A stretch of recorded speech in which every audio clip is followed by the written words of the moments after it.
Құрметті YouTube көрермен, әңгіме басталмай тұрып, каналға жазылып, лайк басып, қолдап отырыңыз. Тұр, Мирас, бол енді, тұр деймін. Мына баланая, ертерек барып келейік, күн ысып кетеді. Нұрдос, кейін су құйып ал, компотты ала салшы. Тыйын алайын, мына бала жыласа бірдеңе әперерміз. Әкең келеді нарядтан. Бола қойыңдар, телефондар зарядкада тұра берсін, велосипедті дайындаңдар. Емшіге барып жүргелі бірнеше күн болған. Бүгінде ертерек барып келуді ойлаған Рауза киіне бастады. Осы кішкене баласының денсаулығы жанына қатты бататын. Тым болмаса, қолымнан келетінін жасайын деп емшіге апарып жүрген. Рауза 30-да алқымдаған келіншек. Ерік екеуі үйленгелі 10 жыл болды. 3 ұлдары бар. Жұрт қатарлы күндерін көруде. Бала оқытып, әжептәуір беделге ие мұғалім болатын. Кенжелерін босанған Рауза қарасатын адамы болмаған соң демалыста ұзағынан отырды. Осы баладан соң көп соққы алып, есеңгіреп қалды деуге келеді. Көзінде от жарқылдап тұратын жас келіншектің көзінде үңілген жанға үрей, қорқыныш, уайым анық көрінетін еді.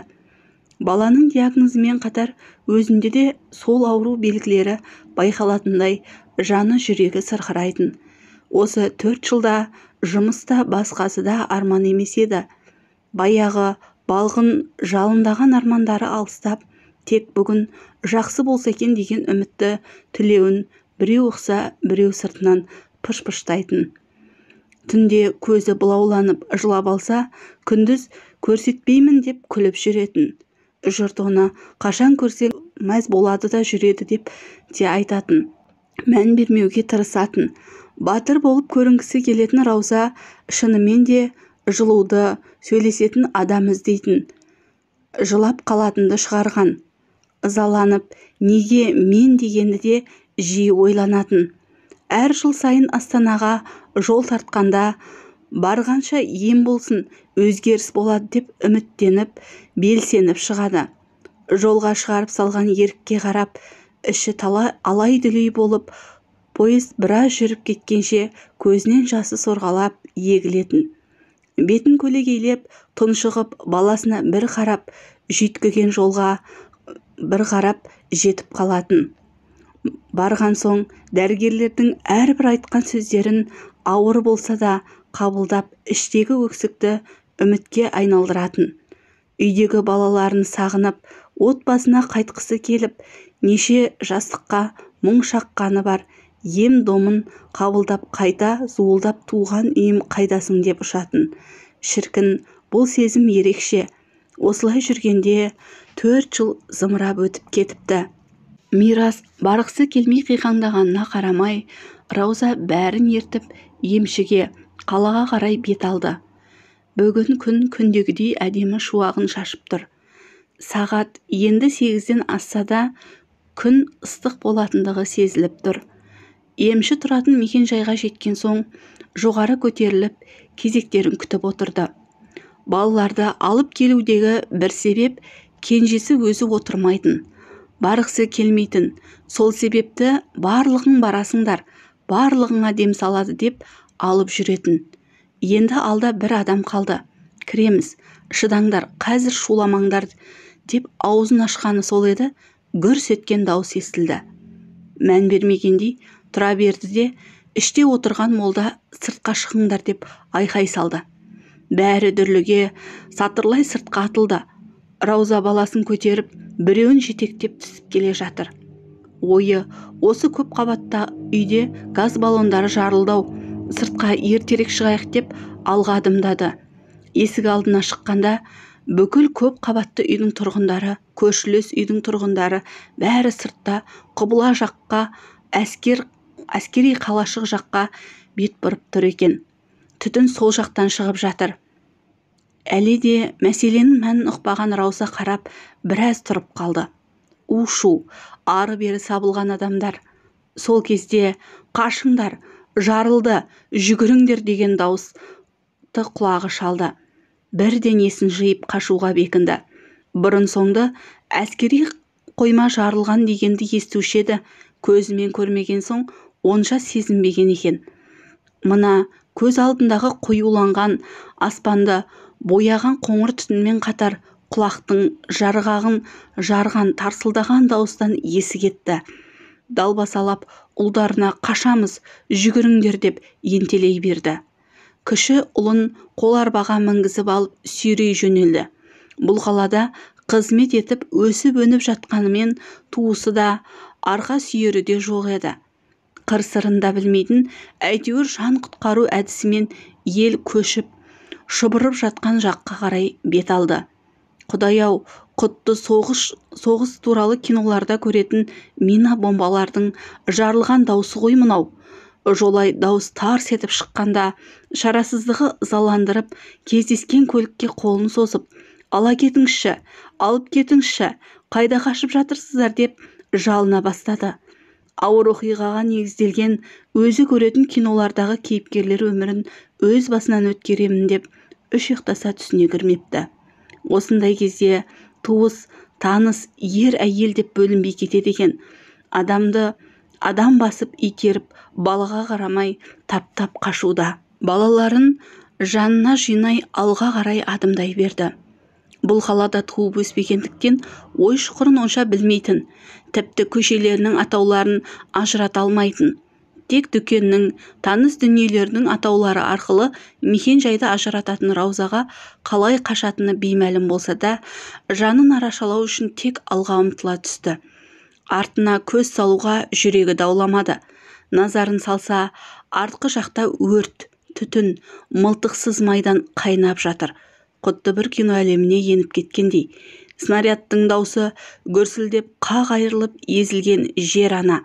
Балалар да үрпейісіп адымдап басып келеді. Алапат соғыстың құлақ жарғағын жарар даусы шыққан сәтте «Папа, папа» деп айқайлап қояды.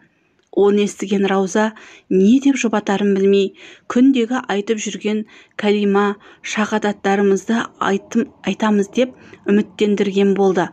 Содан соң балалар жарылған дауыстар естілген сәтте кезектесе «Лә илаха илалла, Аллах Мұхаммадур Расуллах» деп жамырайды. Раузаның жүрегі жылап келеді. Көзі тұманданып, аласұрып, жолдасымды жоғалтсам не істеймін? Балаларыма не деп түсіндірем? Қайда барамыз деген сұрақтар тізіліп өтіп жатыр. Қала сыртына қарай сырғыған көліктерге жабыса бастады. Ары қарай ұзақ жүре алмайтынын сезе бастады. Өкінішіне орай ешқандай көлік ала кетпеді. Ешқандай ер адам балалар арбасын сүйреткен ананың көз жасына қарамады. Қол ұшын созбады. Көпшіліктен қалмай, әйтеуір топпен жүре беруді мақсат тұтып, Рауза қала сыртына шықты. Қолдарында жарты литрлік ыдыста компот. Екі үлкен ұлының екі беті алаулап от болып тұр. Кіші ұлы арбада отырған соң көп дүниені көзбен көріп, сезініп жатқан жоқ. Екеуі шөлдей бастады, бірақ компотқа тиіскілері жоқ. Ініміз ішін, біз шөлдемедік деп қояды. Қала сыртында тастанды қораның жанына жетті итшелеп. Аз ғана мал суаратын су бар екен. Сонда барлық жиналған адамдар судан ішіп, біразы сонда қалуды жөн санады. Рауза су ішіп, шамалы денелерінде отты басып алып, ары қарай жүруді жөн санады. Жолсыз шөп тікен басқан ай далаға қарай үмітпен аяқ басты. Ары қарай жол енді шаң, бір құз, бір шың, қыр-шұңқыр, әр қилы болды. Балалар арбасының жүруі қиындады. Сонда да Рауза арбаны тастауды жөн көрмеді. Себебі ұлы өзі жүре алмайды. Ал баланы көтеріп алса, екі адым ғана жүріп, шаршап құлайтынын білді. Сол себепті шама шарқынша арбамен адымдай берді. Борпылдақ топырақта оратылып, бар күшімен әрең сырғытып, бір адым болса да бақыты белгісіз жаққа аяңдай берді.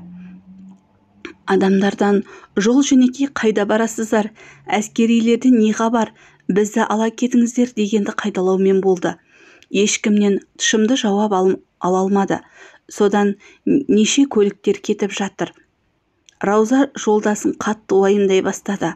Шынымен өмірмен қош айтса ше, жараланып бір жерде көмек күтіп жатса ше. Ойларының шырмауынан өзі шыға алмай қиналды. Жанының қиналғанымен қоса күннен от ұрып тұрған еді. Сол адымдап бара жатқанда бір көлік тоқтады. Қатты қуанды. Балаларына артына кіріп отырыңдар деп өзі жол көрсетіп жатыр. Жас жігіт көліктен түсіп балаларды жайғастырып жүре бастады. Шаңқыған жолсызбен көлік алға жүйткей берді. Айнала шаң топырақ, жүгірген адамдар, жылаған бала, зырылдаған көліктер. Жолсызбен біраз жүріп, қайда бара жатқанын сезбесе де, әйтеуір құтылып бара жатқанына риза. Раузаның жанынан жолдасының күйі алаңдатуда. Көлікке мінерде тастамай ұлының қол арбасында салып алған. Ары қарай жүру керек болса керек деп өзінше тастағысы келмеді. Шаңдатып қаладан алыстау ауылға келді. Ауыл шетіне көлік тоқтап, сонда бұларда түсіп үйге кіруге бет алды. Байқап қараса, біраз қаладан қашқан жандар осында жүр екен. Туыстарына келіп қосылған көліктегі жігіт ары қарай қалаға кететінін және көлікке бұлардың сыймайтынын, туыстарын ала кететінін айтты. Раузаның үстіне біреу мұздай су құйып жібергендей болды. Ішке кіріп, шай ішіңдер деп жатыр үй иелері. Балалар кіріп нан жеп, су ішіп жатыр.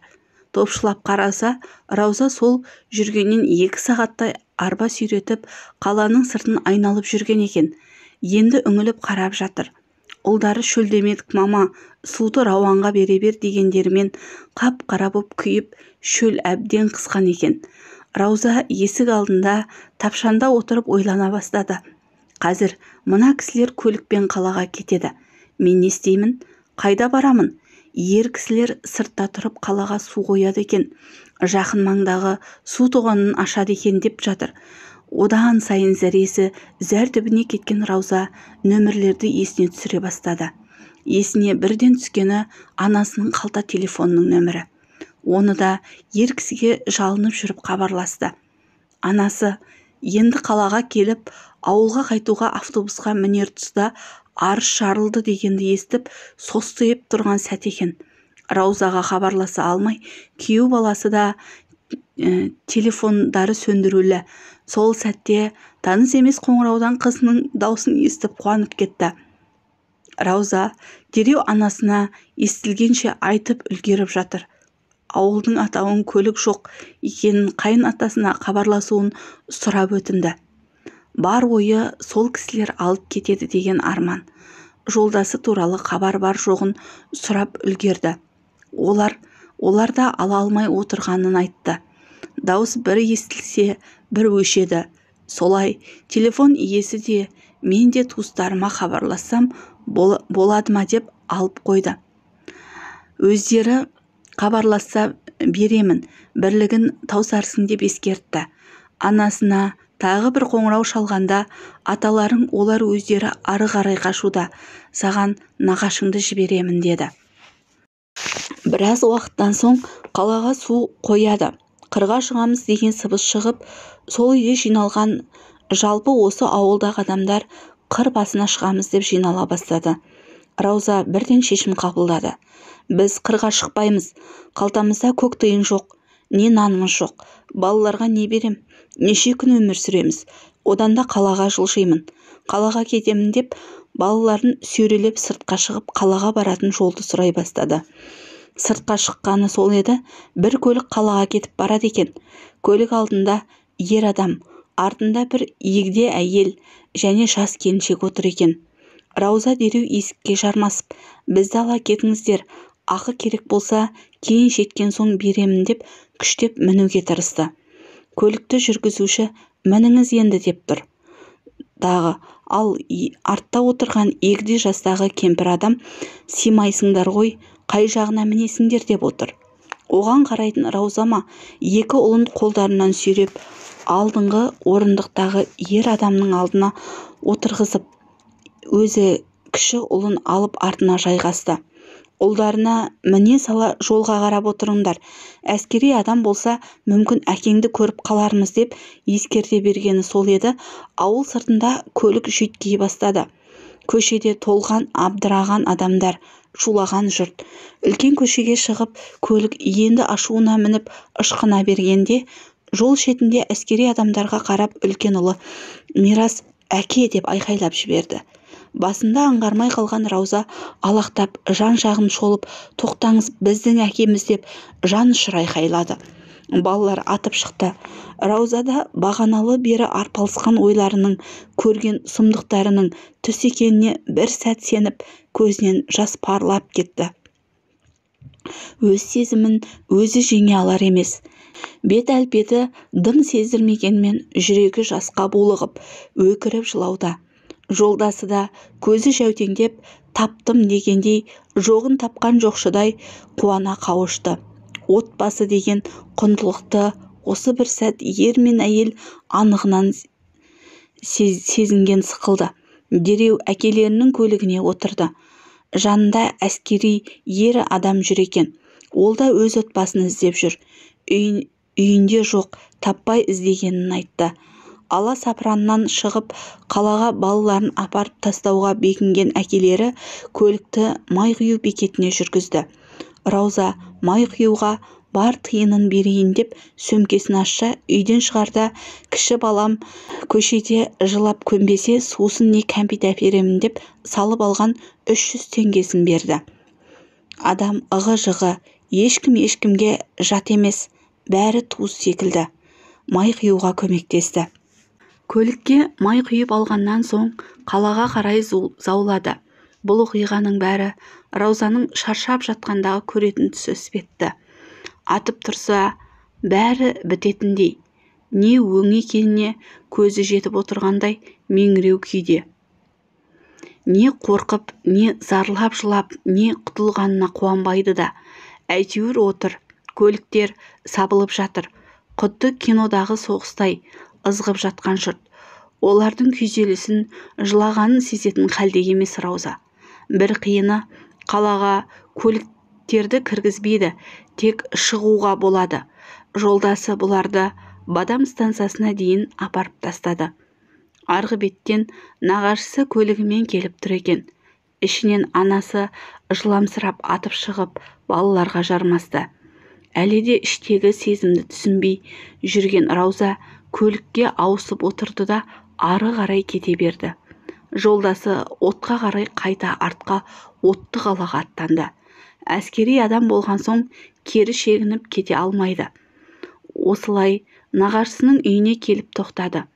Олар асты-үстеріне түсіп әлек, тамақ беріп, жуындырып, әртүрлі сыбыстар, әңгімелер айтып жатыр. Тағы да жарады, енді түнде жарылады деп. Сол түн ғасырдан да ұзақ түн болды.